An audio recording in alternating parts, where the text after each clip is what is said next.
നമ്മുടെ സ്വന്തം പേരിലുള്ള ബിയറായ മലയാളി ബിയറിനുള്ള കാത്തിരിപ്പിലാണ് മിക്ക കേരളീയരും. പോളണ്ടിൽ നിന്നുമുള്ള മലയാളി ബിയർ അടുത്ത ആഴ്ചകളിൽ കൊച്ചിയിലെ ഡ്യൂട്ടി പെയ്ഡ് ഷോപ്പുകളിലും എത്തും. എന്നാൽ ആ സന്തോഷം ഇരട്ടിയാക്കുന്ന മറ്റൊരു വാർത്തയാണ് മലയാളി ബിയറിന്റെ സഹസ്ഥാപകരായ ചന്ദ്രമോഹൻ നെല്ലൂരിനും സർഗേ സുകുമാരനും പറയാനുള്ളത്.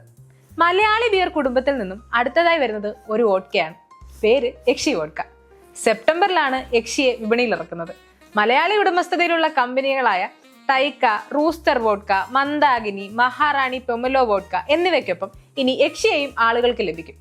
മലയാളി ബിയർ പോലെ തന്നെ യക്ഷിക്കും പറയാനുള്ളത് ഒരു രസകരമായ ഒരു കഥയാണ്.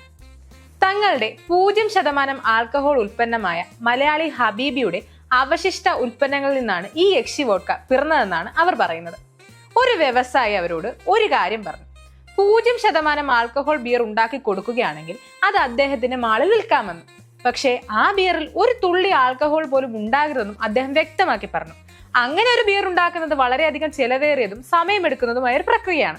ഒരല്പം പോലും ആൽക്കഹോൾ ഉണ്ടാകാൻ പാടില്ല എന്നുണ്ടെങ്കിൽ ഇരട്ടി പ്രോസസ്സ് ചെയ്യേണ്ടി വരുമെന്ന് ചന്ദ്രമോഹനും സർഗയും പറഞ്ഞു. ഇപ്പോൾ വിപണിയിൽ ആൽക്കഹോൾ ഇല്ലാത്ത ബിയർ ഉണ്ടാക്കാൻ അവർക്ക് കഴിഞ്ഞിട്ടുണ്ട്. മലയാളി ഹബീബി ഉണ്ടാക്കുമ്പോൾ അവശേഷിക്കുന്നത് ആൽക്കഹോൾ അടങ്ങിയിട്ടുള്ള മട്ട് മാത്രമായിരുന്നു. മറ്റൊരു കാര്യം, നമ്മൾ മലയാളികൾ ഒന്നും വേസ്റ്റ് ആക്കാൻ ഇഷ്ടപ്പെടാത്തവരാണല്ലോ. എന്ത് പ്രശ്നങ്ങൾക്കും നമ്മൾ പരിഹാരം കാണുകയും ചെയ്യും. അങ്ങനെ അവർ അവരുടെ അടുത്ത പ്രൊഡക്റ്റായ യക്ഷിയെ ഉണ്ടാക്കിയെന്ന് ചന്ദ്രമോഹനും സർഗയും വ്യക്തമാക്കുന്നുണ്ട്. പക്ഷേ എന്തുകൊണ്ട് യക്ഷിയാണെന്നല്ലേ? അവർ പാലക്കാട് സ്വദേശികളാണ്. മലമ്പുഴയിൽ അവർക്കൊരു പ്രശസ്തമായ ഒരു യക്ഷിയുണ്ട്, അത് നമുക്ക് എല്ലാവർക്കും അറിയാമല്ലോ. അവർ ആ യക്ഷിയുടെ ആത്മാവിനെ കുപ്പിയിലാക്കിയെന്ന് പറയാം.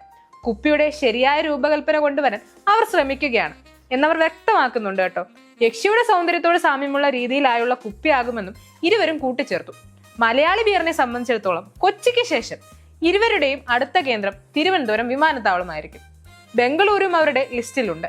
ഇതിനു പുറമെ 18 വയസ്സിന് താഴെയുള്ളവരെ ലക്ഷ്യമിടുന്ന അടിപൊളി ഒരു ഫങ്ഷണൽ പാനീയവും പുറത്തിറങ്ങാൻ കമ്പനി പദ്ധതി ഇടുന്നുണ്ട് കേട്ടോ. ഇനിയിപ്പോ യക്ഷിക്കാനുള്ള കാത്തിരിപ്പിലായിരിക്കും മലയാളികൾ. ഒരു കാര്യം കൂടി എടുത്തു പറയട്ടെ: alcohol is injurious to health.